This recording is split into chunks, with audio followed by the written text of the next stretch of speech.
Hey guys, welcome back to the channel here. We're here with our teammate Matt Beck. He did something amazing. Today was Imperial Gaming's Fiendsmith tournament. First place got the max rarity QCR, Fiendsmith engraver, and the rest of the set. So what did you do today? First place. Got these engravers right here. Look at them shits. Nice. So what did you play? Played Mermail Atlantean, water. One of my favorite decks ever. How many rounds was it? There was 6 rounds of Swiss and then a cut to top 8. And how did you do? So I started out really bad. I lost my first round to my teammate Shaq because I messed up really badly that game. And then round 2 I drew. And so at that point I was like almost ready to go home. But then I thought, you know what, I'm just going to play it out, see what happens. And I just didn't lose again after that. So hey man, we love to see it. All right, let's get into the deck list. All right, so starting off, 3 Neptibus. It's the best card in the deck. Like, if 1-card combo gets you so much. Plays through hand traps pretty well too. Like, even if they like negate it, right, you still like dump your Dragoons for cost. Or yeah. The Shadow Squad for cost, so it just like plays into interaction fairly well. 3 Dragoons. Broken, it's not once per turn, so you search like a million cards. 3 Shadow Squad. Again, it's just like one of the main combo pieces. Like, you dump Shadow Squad, summon a Neptibus from deck, summon a Pike from deck. And then making all the stuff level 7 to get into the Gaios Poseidon line. Like, and we got 3 Abyssrine. This is like the best extender, because if you get hand trapped and you just have this, it feels really like strong to just be able to push through. You can summon the Coelacanth off of this or search Tias, so it just does a lot. And then the Graveyard effect also comes up to like pitch infantry on your opponent's turn and then pop a card, and then you draw one as well. It's like a lot of value. Then we got 3 Tias. Another good extender. Also searches like the new cards, the squad and the Abyssrine. And people don't know that the summon from hand effect is not once per turn. It's only the search. Yeah, so you can like add back this for like with the Toad or with like the Lavertu Dragon, and then summon it again as another body. And then 3 Pike. Play this because we play the Coelacanth in the deck, so just being able to summon 3 Pikes from your deck if you get like interrupted. You know, level 4s like, are good. You bunch of level 4s to go, you're totally awesome behind the Shark Lines. And we got 3 Minstrel, again, like going first. If you open this plus like Dragoons or plus like Shadow Squad, you feel really strong because you just rip whatever hand trap they have with this, and then you just combo. And it's also a tuner too, which does come up because you summon it back as part of your combo. You summon it back off the Poseidon Graveyard effect, and then you use this plus like an Abyss Tias in the board, and you make the Ice Jade Synchro level 10 with it. How often did that come up? Pretty often. Like, you do that in your standard combo. Like the 1-card standard combo, if you don't get interacted with, you go, like, you do that as part of it. Oh, okay, okay. And then Moon Glacia, best card. Yeah. It's just discard 2. Like, it's just so unfair. Broken. The 1 Gund, it does come up. There are like situations you need it. I sometimes sided it out going second, but like I think you still have to play it. The Coelacanth, this card is really broken. Like going second, especially like playing into boards, like this card is really broken. Yeah. Because if it resolves, like you shouldn't ever be losing that game. We love and then we have like the Armored Shark. Some people don't play this, but I think this card's really good just because it gives you another body off of Coelacanth. It makes your Coelacanth play a lot stronger. And it also just gives you another level 4. Like if you search for it as part of your like combo, and then you discard it for the Poseidon, and you summon it back off Poseidon, you have its effect to then revive a Pike from your graveyard by sending a rank 4 from your extra deck. So it gets you the double rank 4 board a lot easier by playing this.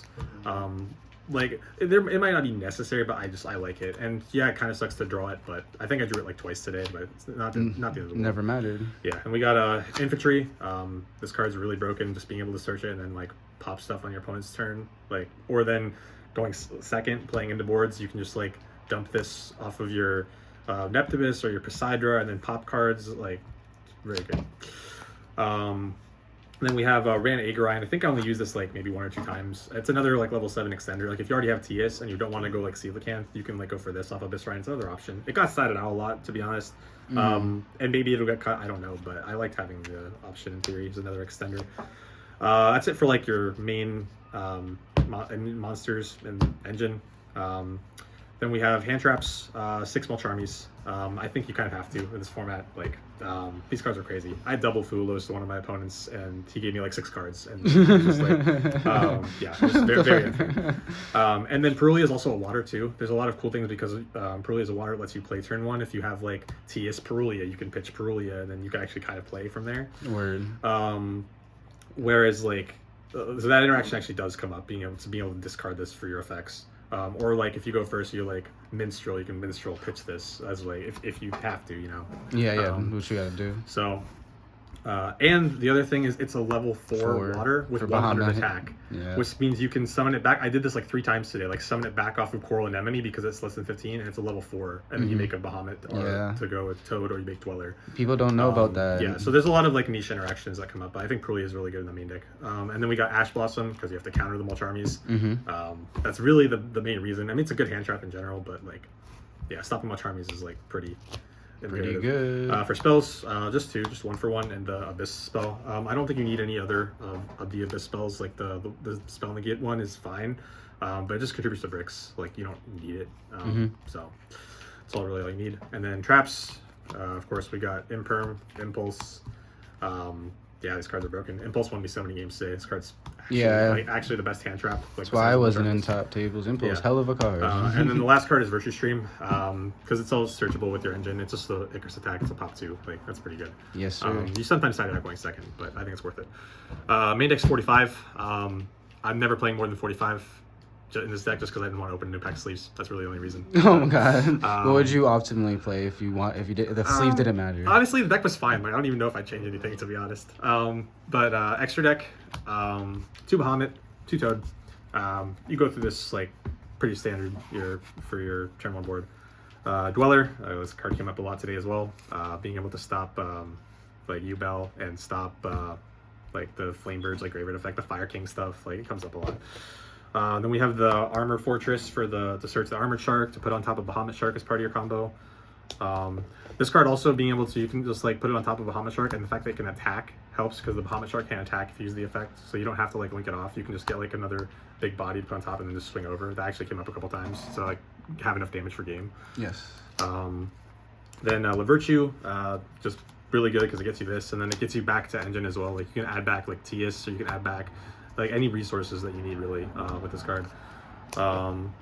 Then we have the Gaios and the Poseidra. These cards are really insane. I never used Gaios's like on-field effect. It just always got ranked up into this. But this card, if you resolve it to like bounce 3 of your opponent's cards and dump 1 from your deck to the grave, it's like it puts you so far ahead. And then like you soul charge back 3 guys when you link it off. It's just broken. Yeah, that's fucking insane. Then we have the Ice Jade Synchro. I summoned this card a few times today. It comes up like you make it as part of your main like end board if you don't get interrupted.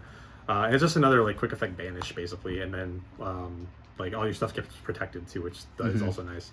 And then for links, Coral, like a second one would have been nice like 1 game today, but I mean you don't really need it most of the time. Like it was mostly fine with just 1. Then we have Abyssalacia. This is like your go-to play if you like get interrupted and you just have 2 bodies, you just make this, and then you can like get back to engine easier with this, because if they out it, there was like 1 game against Voiceless Voice where I had absolutely nothing. I went like Abyssalacia pass, no cards in hand, and he went like attack over it, and then I went Abyssalacia, dump a Dragoons, summon back my Coelacanth in graveyard. He was forced to out the Coelacanth, and like Dragoon searched me Neptivus, and I had combo on my next turn because of that, right? So this card like kept me in the game. And then it's just like the quick effect to like pitch a card and then search a Mermail is also like really good for follow-up purposes as well. 100%. And then we got the Lizardos. This card actually does come up like I've seen it because it gets you a draw, but it also can be used to like out big monsters. Like on Thursday I used this to make a Raging Phoenix 0 attack when it had like 5,500, and I just beat over it.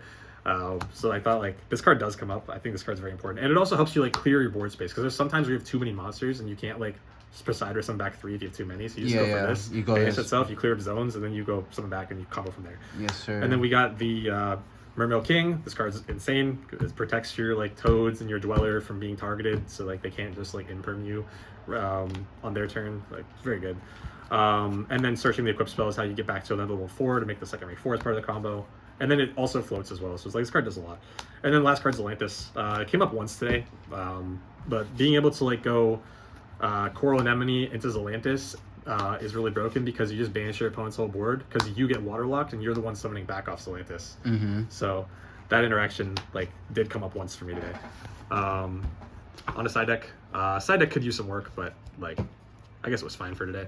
The Marksman, I put this card in against like Rescue Ace and a couple other matchups. Like it's just another engine piece that like helps you to push through like back row, so I think it's pretty good.